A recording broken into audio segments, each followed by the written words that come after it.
Sou o Sensor Studio, sempre atento às nuvens de tempestade. Vou trazer rapidamente uma atualização sobre a situação da guerra no Oriente Médio. O Irã apresentou uma nova proposta aos Estados Unidos por meio do Paquistão. Segundo reportagem da Axios, o enviado especial para o Oriente Médio, Steve Witkoff, recebeu a proposta revisada do Irã. Nessa revisão, o Irã incluiu a questão nuclear no rascunho da proposta, comprometendo-se a não transferir urânio enriquecido das instalações destruídas por bombardeios, nem retomar atividades nessas instalações durante o período de negociações. Mas o Irã vinha insistindo que a discussão sobre a questão nuclear fosse deixada para depois. Desta vez, novamente por meio do Paquistão, o Irã propôs aos Estados Unidos suspender as sanções e o bloqueio do Estreito de Hormuz, sugerindo que a questão nuclear fosse discutida posteriormente. O problema é que o presidente Donald Trump declarou não estar satisfeito com a proposta do Irã, ou seja, a diferença de posição entre os dois lados não diminuiu, permanecendo exatamente a mesma. Atualmente, o Irã está aproveitando o cessar-fogo para reconstruir suas capacidades de mísseis e drones, se preparando para possíveis conflitos futuros. Segundo reportagem da NBC dos Estados Unidos, o Irã está tentando recuperar armas que estavam escondidas no subsolo ou enterradas devido aos bombardeios dos Estados Unidos e de Israel. A CNN informou em 17 de abril, com imagens de satélite, que o Irã remove destroços na entrada de uma base para acessar plataformas de lançamento de mísseis. Parece altamente provável que, caso o conflito seja retomado, o Irã utilize essas plataformas de lançamento para atacar países do Golfo ou bases militares dos Estados Unidos. O Irã, acima de tudo, está alegando que todos os problemas socioeconômicos atuais são culpa dos Estados Unidos. Além disso, afirma que todos os protestos que ocorrem dentro do Irã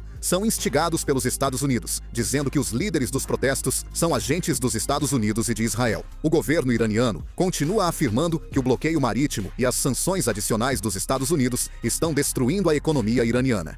É verdade que as sanções dos Estados Unidos tiveram grande impacto na crise econômica do Irã. No entanto, a razão mais decisiva para as dificuldades econômicas do Irã é a corrupção do regime iraniano e o monopólio econômico da Guarda Revolucionária Iraniana. No dia 30 de abril, Mojtaba Khamenei afirmou que a gestão do tráfego do Irã, incluindo o aumento das taxas de passagem de navios pelo Estreito de Hormuz, é necessária para fortalecer a economia iraniana e promover a estabilidade regional.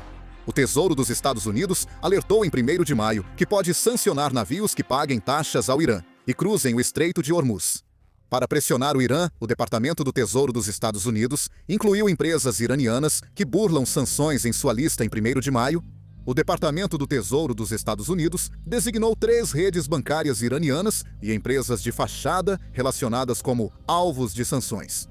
O Departamento do Tesouro dos Estados Unidos disse que essas empresas movimentam dezenas de bilhões de dólares por ano em uma rede financeira paralela. Em 28 de abril, 35 empresas e pessoas foram sancionadas, e em 1º de maio, novas sanções foram anunciadas. Os Estados Unidos também miraram o setor de criptomoedas usado pelo Irã para driblar sanções. Em 29 de abril, foram congeladas criptomoedas ligadas ao Irã, no valor de 344 milhões de dólares americanos, cerca de 500 bilhões de won. Na verdade, o Banco Central do Irã vinha utilizando frequentemente ativos digitais para evitar as sanções, e foi justamente isso que foi sancionado.